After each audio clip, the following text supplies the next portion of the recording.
Non, je reprends le mot pour le mot, abri, hein. Donc, abri fait penser évidemment à la sécurité, à la protection de soi et au mécanisme de survie, donc au fait de développer des mécanismes à la fois de résistance à ce qui se passe par rapport aux agressions sexuelles qui se répètent dans le temps, qui deviennent compliquées aussi à digérer fantasmatiquement ou psychiquement, et le fait des automatismes inconscients, hein, donc des automatismes liés au mécanisme de défense. Donc le silence est un mécanisme de défense avec les notions aussi de déni. Hein. Donc un enfant peut subir quelque chose et vivre dans le déni en faisant semblant que ça ne s'est pas passé. Et donc ce qu'on appelle les clivages de la pensée, ça veut dire on a un moi divisé, on se sent divisé, c'est-à-dire qu'on sait ce qu'on vit au plan du sexuel, entre guillemets, et en même temps, on fait comme si psychiquement, ça ne s'était pas réalisé. Donc, c'est ce qu'on va retrouver dans les problématiques hystériques aussi. Donc le silence est une autre manière de porter un masque, lié au déni parfois, au non-dit, au secret. Souvent, le silence se combine au secret. Hein.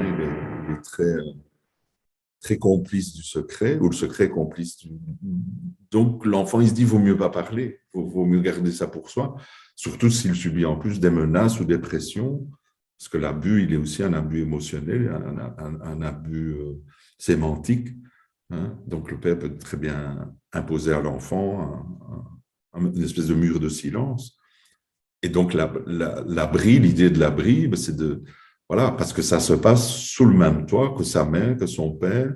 Ça se passe dans sa chambre, dans la salle de bain, dans son propre lit. Donc, il n'est à l'abri nulle part, même chez lui. Donc, de telle sorte que certains enfants vont arriver très tôt à l'école ou vont rester très tard, vont traîner à l'étude, à l'école, on ne saura pas pourquoi. Et on a beau les interroger, ils n'ont rien à dire, ils se taisent. Donc l'idée, c'est un enfant qui se tait à ce point-là, c'est qu'il a peut-être quelque chose à dire, mais que l'autre mécanisme est le refoulement. Donc le silence est lié au refoulement, à la minimisation, la banalisation de ce que peut dire l'agresseur à l'enfant, qui entend qu'après tout, c'est pas si grave, hein, qu'on le dit, ou il ne faut pas écouter les autres aussi. Donc l'enfant, il est vraiment sous l'emprise, il est conditionné par ce que j'appelle moi l'idéologie de l'agresseur. Donc il n'y a pas que l'abus à connotation sexuelle, c'est aussi l'abus, c'est un abus psychique.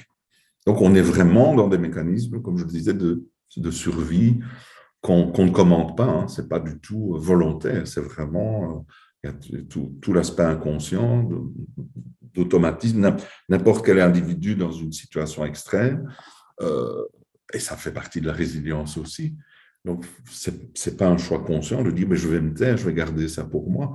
En même temps, des gens qui ont vécu des situations extrêmes se disent, mais c'est des choses que moi j'ai vécues, peut-être que d'autres l'ont vécu, mais ceux qui ne l'ont pas vécu ne vont pas me comprendre. Donc, ne vont pas m'aider. Et d'où l'idée aussi, parfois, de faire des groupes de parole entre pairs, entre personnes qui ont vécu les mêmes expériences. Et là, ils peuvent alors aborder ces questions du silence. Pourquoi parler aussi tard? Pourquoi avoir gardé ce secret aussi longtemps? Des secrets qui démangent aussi. Hein. Donc, c'est un peu de la rétention. Et on devient un peu, c'est une image, hein, constipé de ses idées, on ne sait plus formuler. Donc, le lien avec la parole aussi est on le sent très bien chez beaucoup de victimes, pas que d'inceste, mais c'est la prise de parole est complexe, c'est pas évident, puisqu'en même temps, c'est parler, c'est dire, je me suis retrouvée toute nue avec un papa tout nu qui m'a fait des choses, enfin, c'est quand même c'est parler d'une sexualité très intime, très intimiste, et qui est évidemment l'autre chape de plomb, c'est la culpabilité et l'angoisse qui va avec. Donc l'enfant, il se sent toujours coupable d'avoir... il croit en devenant partenaire sexuel son propre père, ça devient compliqué à supporter.